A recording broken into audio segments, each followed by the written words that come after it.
June 3న జరగనున్న final మ్యాచ్తో Indian premier league ముగియనుంది. ఆ తర్వాత టీమిండియా ఇంగ్లాండ్ పర్యటనకు బయలుదేరుతుంది. ఈ పర్యటనలో భారత్ ఇంగ్లాండ్తో 5 మ్యాచ్ల టెస్ట్ సిరీస్ ఆడనుంది. దీంతో పాటు భారత్ అండర్-19 జట్టు కూడా ఇంగ్లాండ్ పర్యటనకు వెళ్లనుంది. తాజాగా దీనికి సంబంధించిన స్కెడ్యూల్ని బీసీసీఐ విడుదల చేసింది.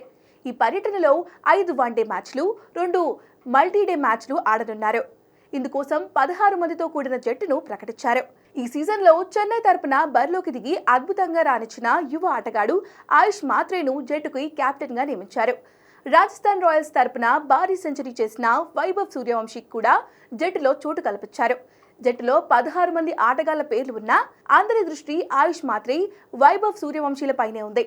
ఐపీఎల్లో దంచికొట్టిన ఈ యువ ఆటగాళ్లు ఇంగ్లాండ్లో ఎలా రాణిస్తారో చూడాలి.